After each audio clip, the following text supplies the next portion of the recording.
여호와는 자기를 경외하는 자들과 그의 인자하심을 바라는 자들을 기뻐하시는도다. 아멘.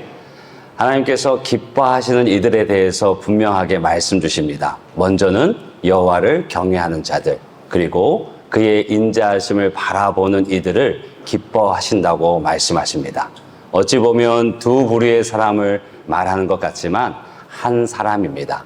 여호와를 경외하는 자가 그의 인자하심을 바라볼 수 있고, 또 여호와의 인자하심을 바라보는 자가 여호와를 경외하는 자입니다. 오늘 주의 날 주의 성전에서 예배하는 모든 성도님들이 하나님을 경외하는 마음으로, 또 그의 인자하심을 바라보는 마음으로 주 앞에 나와 예배하는 줄 믿습니다. 여러분들은 하나님의 기쁨이요, 하나님께서 기뻐하시는 인생인 줄 믿습니다. 오늘 우리가 읽었던 본문 이사야 36장, 37장은 열왕기하 18장, 19장과 동일한 내용을 가진 본문입니다. 성경에서 이처럼 동일한 내용이 반복된다는 것은 그만큼 중요한 메시지가 담겨 있기 때문에 그렇습니다. 아수르 왕 사네립 군대는요, 교만하고 또 막강하며 공격적입니다. 이에 반해 예루살렘은 약하고 떨며 두려워하고 있습니다. 이와 같은 상황을 볼 때, 또는 이와 같은 상황을 우리가 경험하게 될 때 드는 의문이 있습니다. 과연 하나님께서는 지금도 일하고 계실까?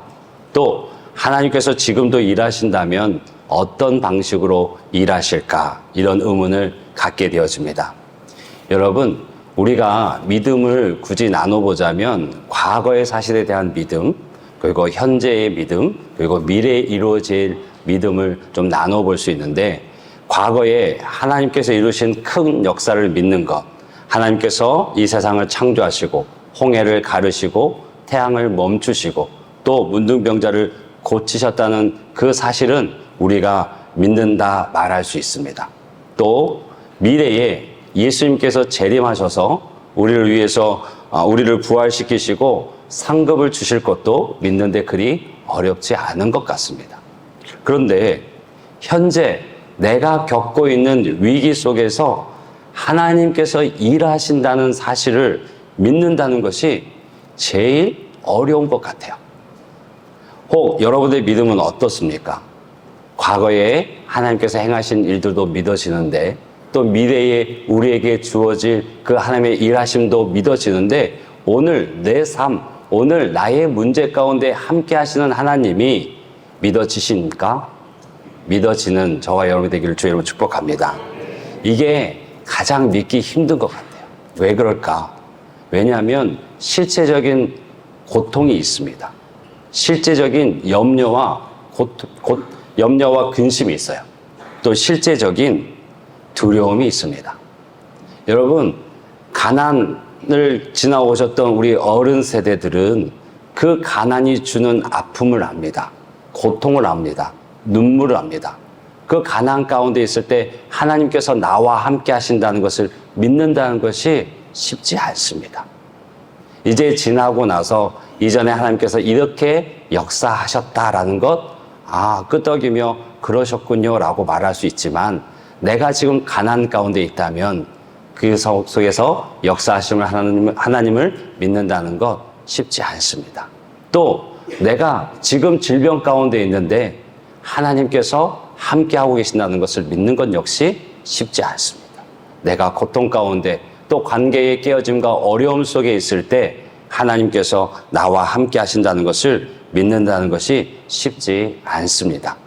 그럼에도 불구하고 하나님께서는요, 나의 현재 나의 상황 가운데 일하심을 믿는 것이 살아있는 믿음이라 말씀하시고, 그것이 믿음의 핵심이라고 말씀하십니다.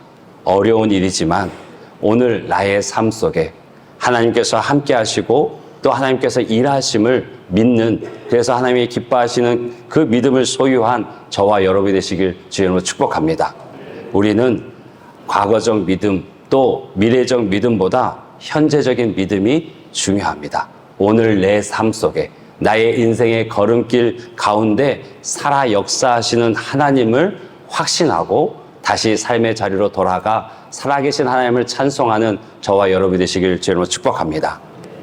오늘 우리가 읽은 본문은 열왕기하 18장에도 동일하게 나와 있는데 그 18장을 통해서 상황을 한번 살펴본다면 히스기야 왕이 제4년째 되던 해, 왕이 돼서 제4년이 되던 해에 아수르가 북왕국 북이스라엘을 쳐들어오게 되어집니다. 그래서 그 수도 사마리아를 포위하고 공격하게 되어지죠. 그래서 북이스라엘이 3년을 결사항전을 합니다. 그러나 결국 아수르에게 북이스라엘은 멸망하게 되어집니다.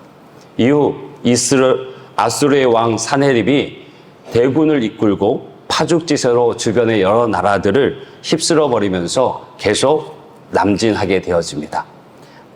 아프리카의 강국 애굽도, 에티오피아의 연합국까지도 다 격퇴를 시킵니다.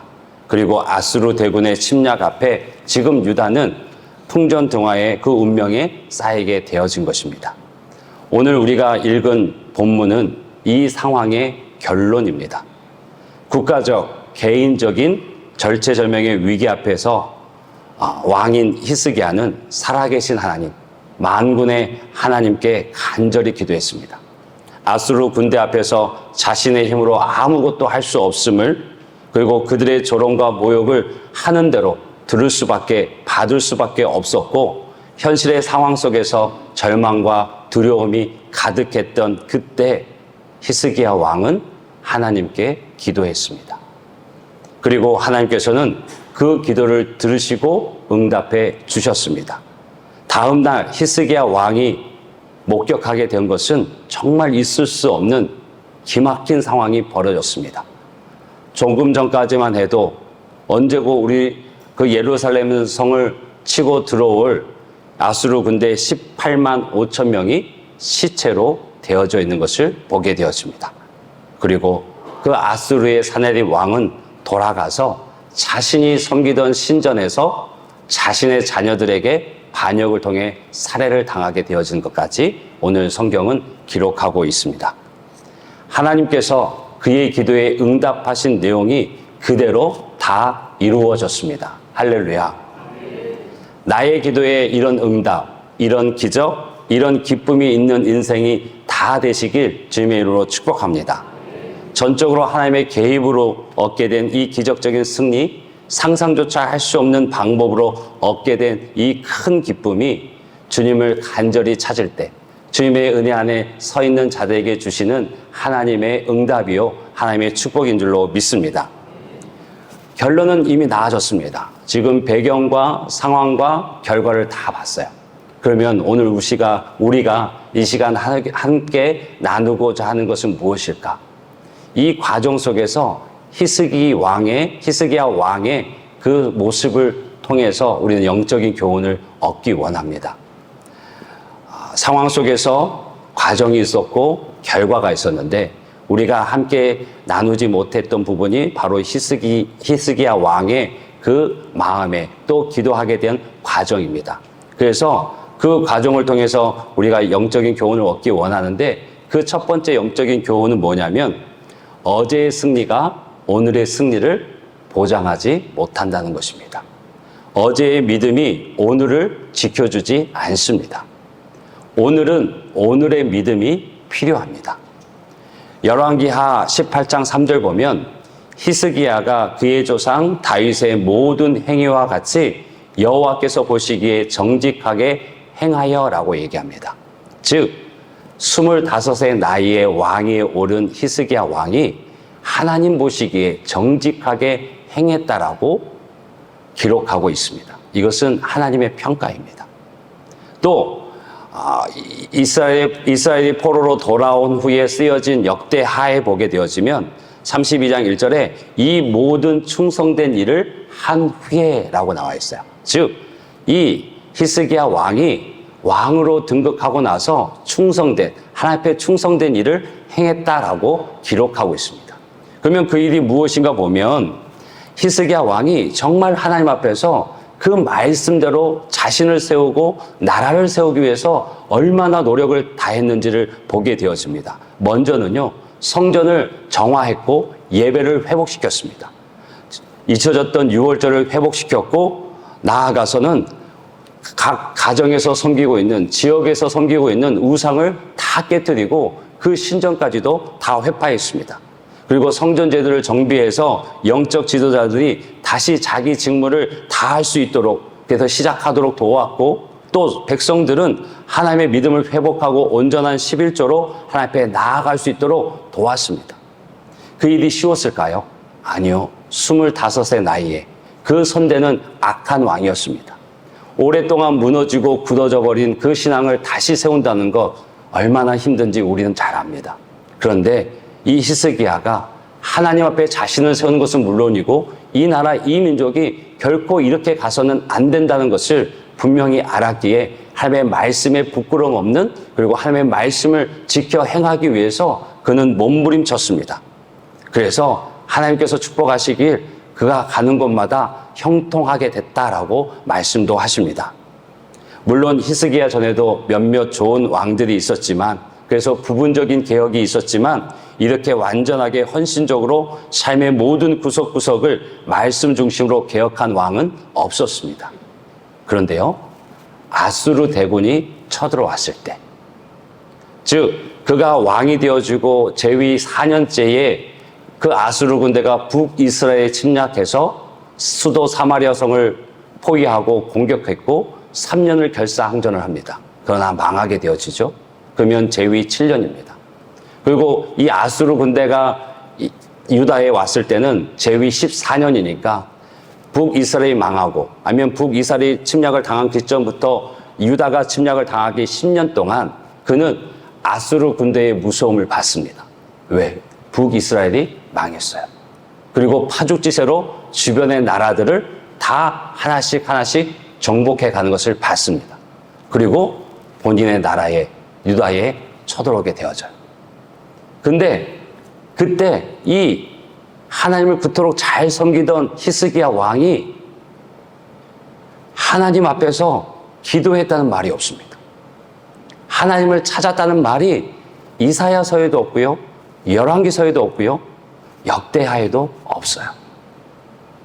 그토록 하나님을 잘 섬겼던 이가 또 섬기게 했던 이가 그 긴박한 상황과 두려움에 사로잡혀서 하나님을 찾기보다는 하나님을 찾고 기도하기보다는 먼저 자신의 방법과 노력으로 해결하고자 했습니다. 열왕기하 18장 14절 보면 유다의 왕 히스기야가 라기스로 사람을 보내어 아수르 왕에게 이르되 내가 범죄하였나이다.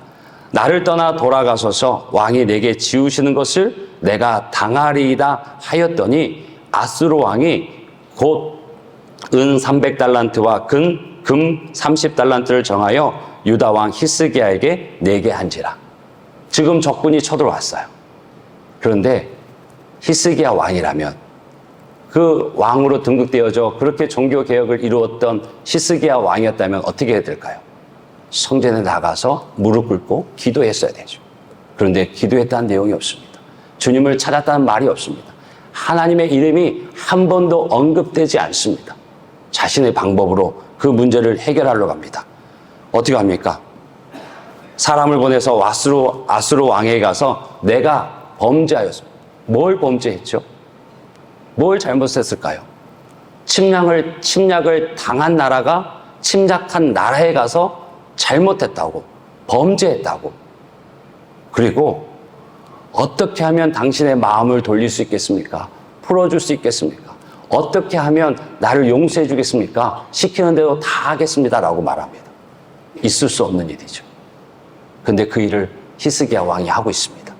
그저 아수르 왕이 은 300달란트, 금 30달란트를 내라고 합니다.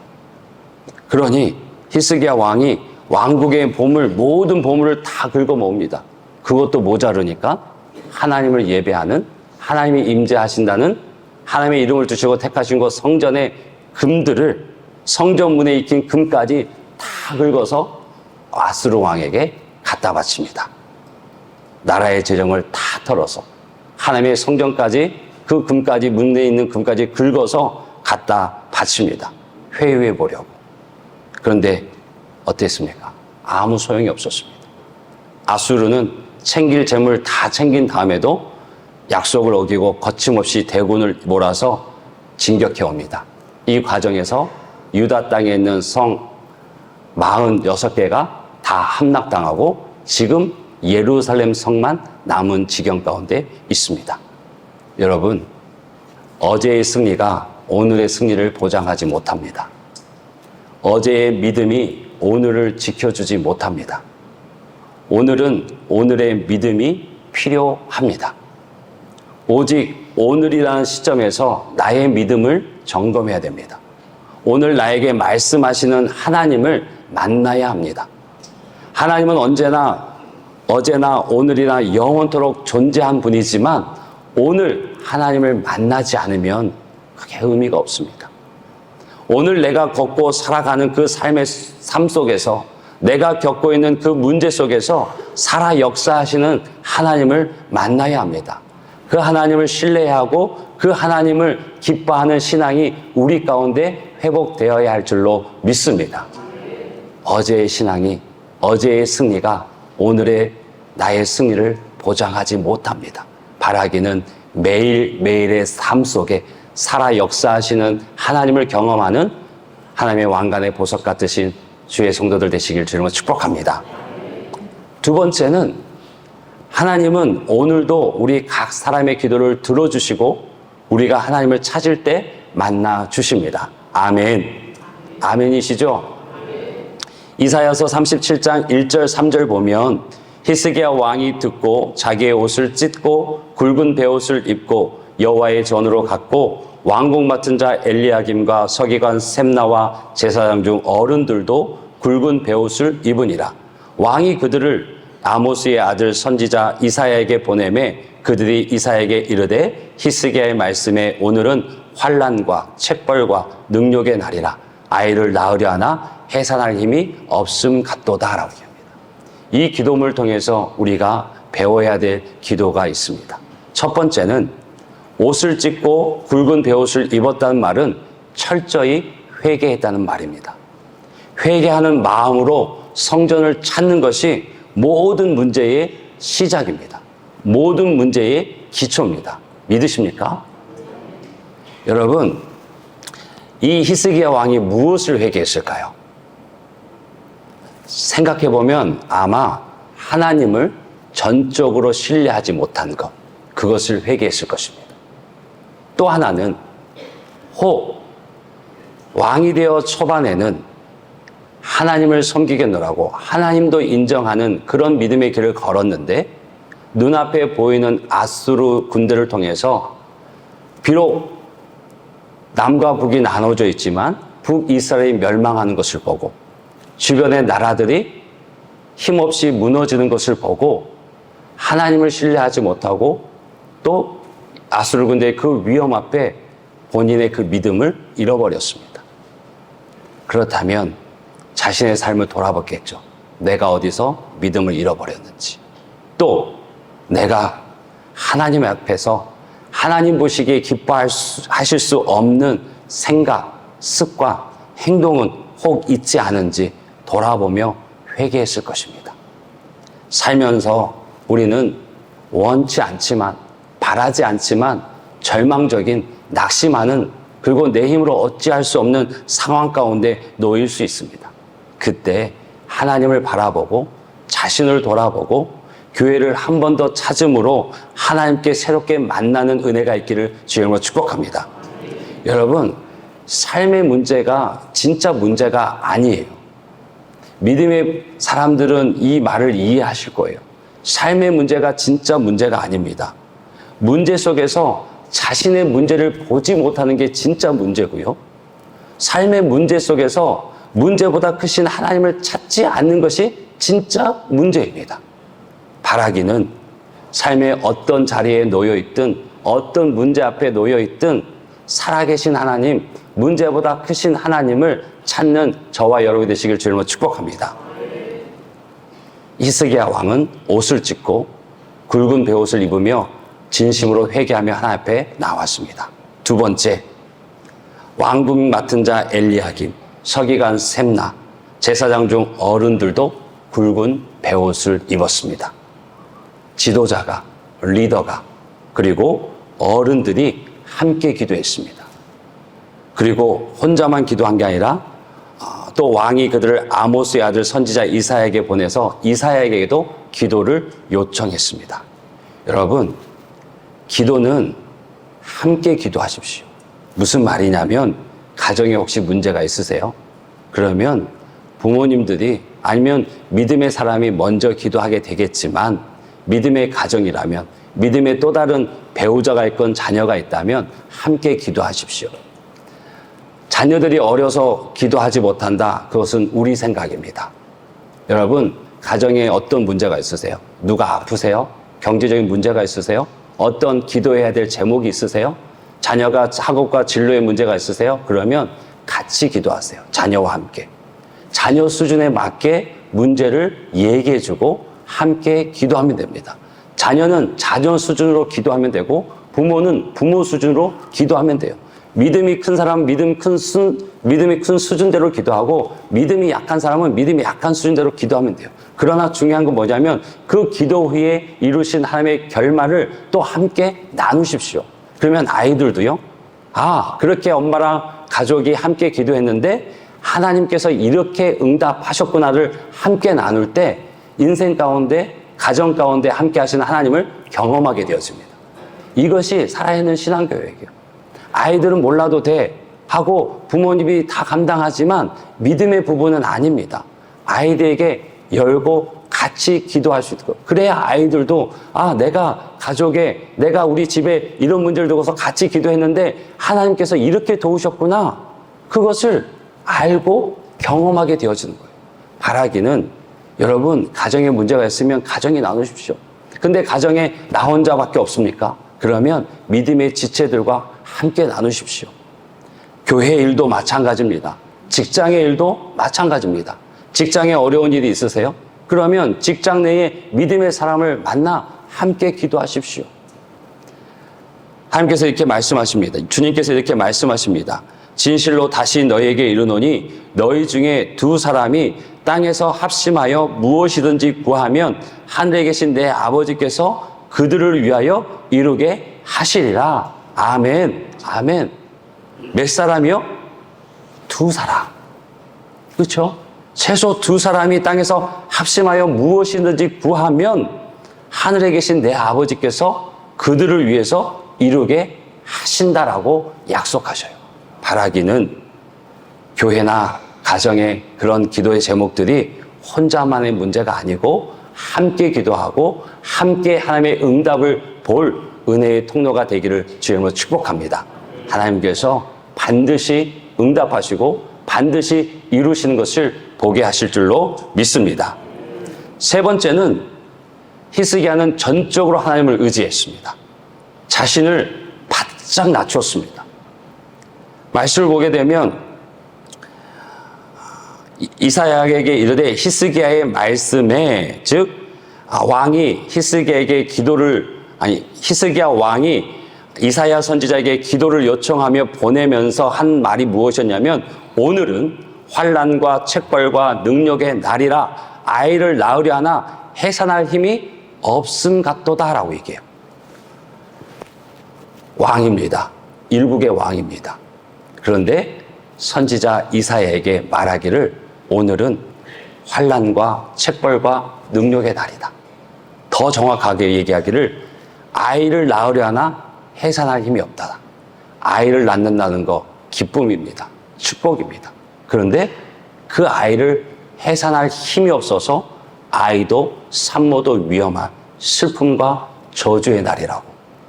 내게는 그럴 힘조차도 없다라고 지금 말하고 있습니다. 여러분, 하나님 앞에 나아갈 때 낮추십시오. 자기 자신을 낮추고 전적으로 하나님을 의지하십시오. 그것이 기도하는 자의 가장 기본이고 가장 중요한 마음입니다. 그래서 역대하 7장 14절에는 내 이름으로 일컫는 내 백성이 그들의 악한 길에서 떠나 스스로 낮추고 기도하여 내 얼굴을 찾으면 내가 하늘에서 듣고 그들의 죄를 사하고 그들의 땅을 고칠지라. 아멘. 뭐라고 얘기하세요? 내 이름으로 일컫는 내 백성이 그들의 악한 길에서 떠나고 스스로 낮추고 기도하여 하나님의 얼굴을 찾으면 하나님께서 듣고 그 죄도 용서하시고 그 기도에 응답하셔서 그 땅을 고치신다 약속하셔요. 여러분, 하나님 앞에 무엇을 숨기고 싶으세요? 무엇이 내게 남아있다고 말씀하고 싶으세요? 아니요. 하나님께서 하셔야 합니다. 하나님께서 모든 것을 이루십니다. 그것에 우리가 하나님만을 의지합니다. 하나님만을 전적으로 의지합니다라는 고백이 있을 때 하나님께서 역사하십니다. 바라기는 그 은혜가 있기를 주님으로 축복합니다. 마지막으로 히스기야에게 배울 기도의 귀한 교훈은 무엇이냐면 기도를 멈추지 않았습니다. 이사야서 36장, 37장을 잘 읽어보시면 랍사기를 통해서 귀에 들려지는 협박이 있었습니다. 너희들이 하나님을 믿느냐? 그 또한 많은 신들 중에 하나와 똑같다. 너희들이 수치를 당할 것이다. 그랬을 때 히스기야가 기도하고 하나님의 응답을 받습니다. 그런데 또 이번에는 사네립 왕이 협박의 편지를 씁니다. 그리고 히스기야 왕에 전달되어져요. 그때 히스기야 왕이 좌절하지 않습니다. 절망하지 않습니다.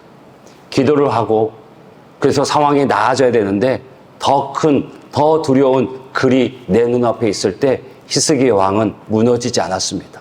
하나님 앞에 어떻게 했나 한번 볼까요? 이사야서 37장 14절, 15절 보면 히스기야가 그 사자들의 손에서 글을 받아보고 여호와의 전에 올라가서 그 글을 여호와 앞에 펴놓고 여호와께 기도하여 이르되. 두 번째 협박 편지를 받습니다. 협박글을 받아요. 그런데 그것을 읽어보고 히스기야 왕이 이제는 조금도 요동하지 않습니다. 그것을 그대로 하나님의 전에 가지고 올라가서 펴놓고 하나님 앞에 기도합니다. 하나님, 하나님을 알지 못하는 저 이방 나라, 자신의 눈에 보이는 힘을 전부로 삼고 살아가는 저들이 만군의 하나님 여호와의 이름을 이토록 모욕합니다. 주의 백성을 이토록 업신여깁니다. 내게는 힘이 없지만 하나님은 모든 힘을 갖고 계시고 하나님이 만주의 주 되심을 나타내 주옵소서 하고 기도합니다. 여러분, 기도를 쉬지 마십시오. 기도를 쉬지 마십시오. 우리 마태복음 7장 7절 다 같이 한번 큰 소리로 졸음도 쫓아낼 겸 큰 소리로 한번 읽어보겠습니다. 시작.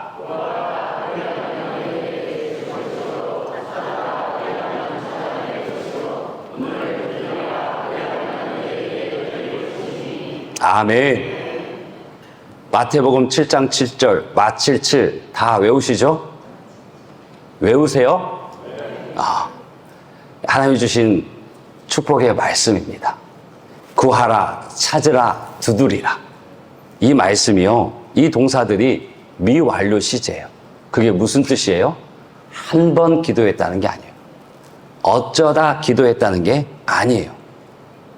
계속된 행동, 지속된 행동, 구할 때까지, 찾을 때까지, 그리고 두드리라, 열릴 때까지, 하나님의 응답이 있을 때까지 구하고 찾고 두드릴 때 하나님께서 역사하심을 보고 우리는 말씀을 통해서 교훈을 얻습니다. 여러분, 우리는 믿음이 있으니까, 우리는 하나님을 예배하는 자들이니까 이런 믿음이 있습니다. 고난을 두고 또 이렇게 얘기합니다. 고난은 유익한 거야. 고난은 변장하고 찾아오는 축복이야. 축복의 통로야 라고 말합니다. 그렇게 믿으시죠? 그렇게 말씀하시죠? 별로시네요. 고난은 유익한 것입니다. 고난은 변장하고 찾아오는 축복입니다. 맞아요. 여러분들의 마음이 맞습니다. 이 말은요, 반쪽짜리 진리예요. 많은 사람이 고난을 그저 고난으로 끝나는 경우가 많습니다.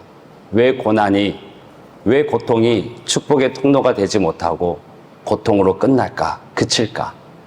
실상 고통 그 자체는 결코 축복이 아닙니다. 오히려 고통과 고난은 피해야 될 것이고요. 고통은 고통일 뿐 고통 자체에는 그 어떤 대단한 능력이 없습니다. 여러분이 아프시면 그 아픈 게 능력이 있습니까? 여러분이 곤란하고 아픈 상황 가운데 놓이면 그 상황 자체가 능력이 있나요? 전혀 있지 않습니다. 그것은 피해야 되는 것이죠. 그런데 고통이 축복이 되기 위해서는 살아계신 하나님, 나의 기도를 귀 기울이시는 하나님, 그리고 상황을 역전시킬 하나님을 나의 하나님으로 믿고 간구할 때 그 고난이 유익한 것이 되어지고 그 고통이 변장하고 찾아오는 축복이 되어집니다. 하나님 안에서 버려진 사건이 없는 거지 하나님 없이 버려진 사건이 없는 것은 아니에요. 하나님 안에서 모든 것이 합력하여 선을 이루는 것이고 그 안에 고난까지도 고통까지도 선한 것을 이루게 하시는 분이 하나님이신 줄 믿습니다. 그러면 고난이 유익한 게 되어져요. 고통이 변장하고 찾아오는 축복이 되어집니다. 여러분, 기도를 멈추지 마십시오. 기도를 멈추지 마십시오. 기도하기 위해서는 멈추십시오. 여러분이 문제 앞에서 아무리 노력하고 아무리 애써도 하면 할수록 꼬이고 하면 할수록 일이 얽힌다면 멈춰 서십시오. 그리고 기도하십시오. 기도를 멈추지 않고 기도하기 위해 멈추는 지혜로운 하나님의 백성 되시길 주님으로 축복합니다. 이렇게 히스기야가 기도했습니다. 철저하게 하나님 앞에 회개하며 그리고 혼자 기도하지 않고 함께 기도하고 자신을 낮추고 전적으로 하나님을 의지하며 그리고 기도를 쉬지 않았습니다. 그랬을 때 하나님께서 응답하세요. 근데 하나님께서 응답하시는데 가장 첫 마디가 뭔지 아세요? 두려워하지 말라. 이사야서 37장 6절 말씀 보면 이사야가 그들에게 이르되 너희는 너희 주에게 이렇게 말하라. 여호와께서 이같이 말씀하시되 너희가 들은 바 아스루 왕의 종들이 나를 능욕한 말로 말미암아 두려워하지 말라. 이게 하나님께서 주신 음성이에요. 이게 기도 응답에 가장 먼저 들려주신 하나님의 응답입니다.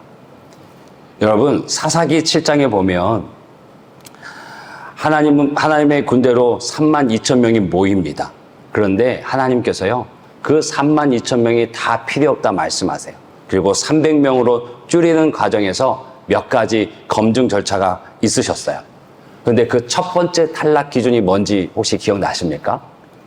사사기 7장 3절 보면 이제 너는 백성의 귀에 외쳐 이르기를 누구든지 두려워 떠는 자는 길라산을 떠나 돌아가라 하라 하시니 이에 돌아간 백성이 22,000명이요 남은 자가 10,000명이었더라. 하나님께서 하나님의 일을 행하시는데 탈락 기준이 첫 번째가 뭐냐면 두려워 떠는 자는 돌아가라고. 그랬더니 32,000명 중에 22,000명이 떠납니다. 3분의 2가 떠나버려요. 이 하나님의 기준은 오늘 우리에게도 똑같이 적용되어집니다. 하나님은 우리를 짓누르는 세상의 무게 앞에 두려워 떠는 것을 원치 않으세요. 왜요? 두려워하다 그 말은 오늘 하나님을 믿지 못한다는 말이거든요. 두려워하지 말라 그 말은 오늘 내가 너와 함께 했음을 믿으라는 거고 문제보다 큰 나를 믿으라고 하나님께서 말씀하시는 거예요. 여러분 기도할 때 어떤 큰 문제를 두고 금식하고 또 때로는 작정하고 기도할 때 응답이 주어지면 여러분 마음 가운데 무엇이 찾아옵니까? 정말 가득했던 염려와 근심, 두려움이요. 정말 안개처럼 싹 사라지고 평안이 찾아와요. 문제는 그대로, 내일 메꿔야 될 돈은 그대로 쌓여 있는데 그냥 평안해요. 해결해야 될 문제는 그대로 있는데 마음이 평안해요. 뭐예요? 주님이 두려워하지 말라는 거예요. 평안을 주시는 거예요.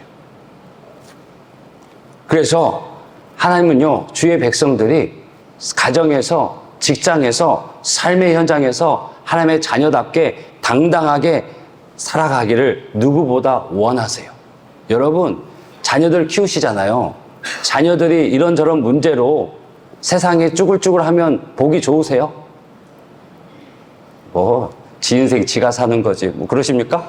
아니죠. 내 자녀가 커도 가정을 이루어도 세상 속에서 늘 힘들다 죽겠다, 이것이 안 된다 저것이 안 된다 하며 늘 위축되고 늘 믿음 없는 삶을 살면 여러분들 마음 편하세요? 아니에요.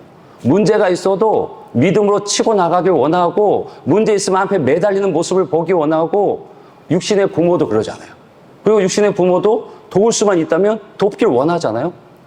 내가 못 먹어도, 내가 좀 불편하게 살아도 자녀들에게는 아낌없이 주잖아요. 우리 하나님이 그러세요. 내 자녀가 이 세상 속에서 좀 당당하게 살아가길 원해요. 두려워하지 않고 살아가길 원해요. 왜? 당신이 이 세상 만물을 다 주관하시는데, 그 문제도 내가 바꿀 수 있는데, 나를 찾아오면, 나를 믿으면 그 일을 이룰 수 있는데, 오히려 나를 찾지 않고 세상 속에서 씨름하고 위축된, 그리고 보기 싫은 그 모습을 보이면 하나님, 내 아버지가 마음 아파하세요. 여러분, 믿음으로 당당하게 서는 저와 여러분 되실 주여 축복합니다. 그런데 두려워할 만도 해요.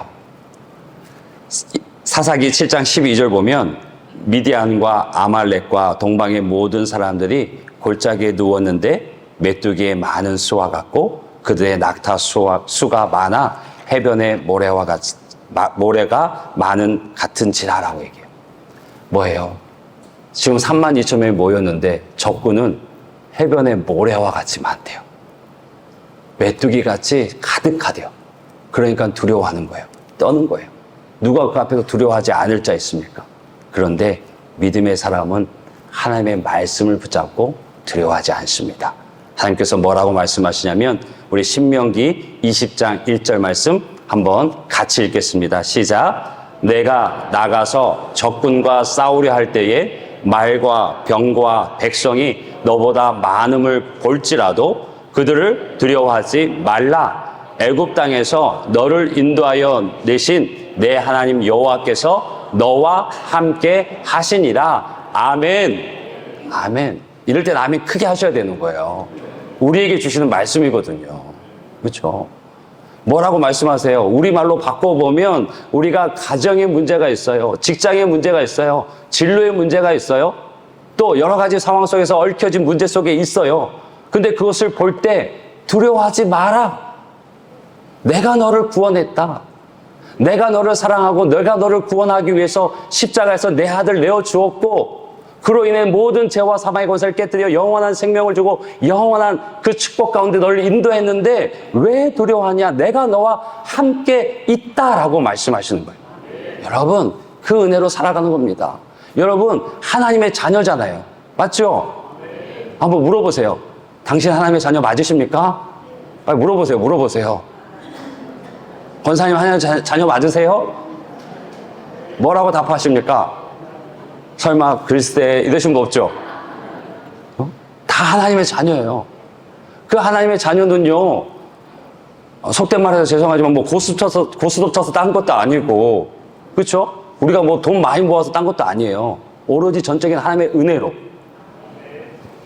하나님의 아들이고 본체 대신 하나님이 십자가의 죽으심으로 우리를 하나님의 자녀 삼아 주셨어요. 죄인이지만 그 핏값을 우리를 의인 삼아 주셨어요. 그래서 우리는 이제 하나님의 자녀, 하나님의 말씀 아래에 있는 자들이기 때문에 그 어떤 죄와 사망의 권사도 그 어떤 삶의 문제도 우리를 넘어뜨릴 수가 없어요. 이것을 믿는다면 내 삶의 문제가 앞에 있을 때 우리는 두려워하지 않을 수 있습니다. 아, 그래? 또 하나님의 은혜를, 하나님의 살아계심을 경험하는구나 하고 나아갈 수 있어요. 바라기는 그 은혜가 있기를 주님을 축복합니다. 마태복음 14장을 보면 예수님이 풍랑을 만나 두려워하는 제자들을 위해서 가장 먼저 하신 일이 무엇인지 아시죠?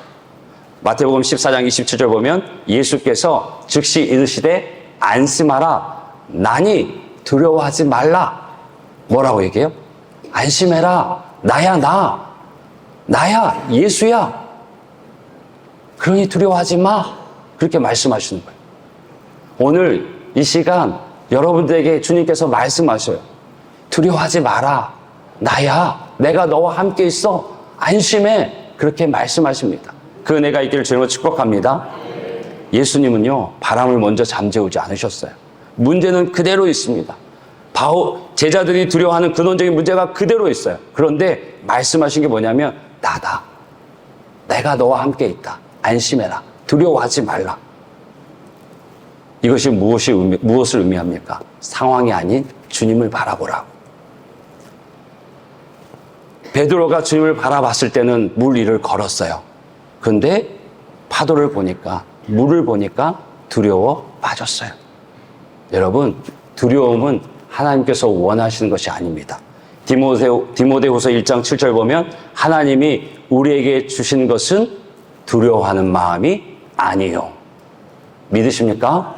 하나님은요, 우리에게 두려운 마음을 주시지 않았습니다. 우리가 어떤 상황 가운데 있든지 살아계신 하나님을 오늘 만나고 믿음으로 걸어가는 저와 여러분 되시길 주님으로 축복합니다. 이 일을요, 만군의 여호와의 열심히 이루십니다. 오늘 말씀의 끝을 보면 저는 33절의 말씀을 보면 너무 통쾌하더라고요. 지금 협박하고 한순간이라도 잡아먹을 것 같은 그 아수르 군대를 향해서 이렇게 말씀하세요. 여호와께서 아수르 왕에 대하여 이같이 이르시되 그가 이 성에 이르지 못하며 화살 하나도 이리로 쏘지 못하며 방패를 가지고 성에 가까이 오지도 못하며 흉벽을 쌓고 치지도 못할 것이요 그가 오던 길 곧 그 길로 돌아가고 이 성에 이르지 못하리라. 나 여호와의 말이니라. 아멘. 아멘이시죠. 여러분을 넘어뜨리기 위해서, 여러분의 가정을 깨기 위해서, 여러분의 직장을 어려움을 주기 위해서 그 어떤 일들이 있을지라도 이렇게 얘기해요. 이 성에 이르지 못하고 화살 하나도 쏘지 못하고 방패를 가지고 성에 가까이 오지도 못하고 흉벽을 쌓고 치지도 못하고 오던 길 그 길로 다시 돌아가서 이 성에 이르지 못하리라. 아멘. 이 은혜가 있기를 주님으로 축복합니다. 하나님께서요, 이 말씀을 만군의 여호와의 열심으로 이루셨습니다. 그 만군의 여호와의 열심이 오늘 여러분과 저와 함께하는 줄 믿습니다. 어떤 문제, 어떤 어려움, 어떤 상황 가운데 있든지 문제보다 크신 하나님을 믿습니다. 문제보다 크신 하나님을 믿습니다. 그 믿음대로 될 줄로 믿습니다.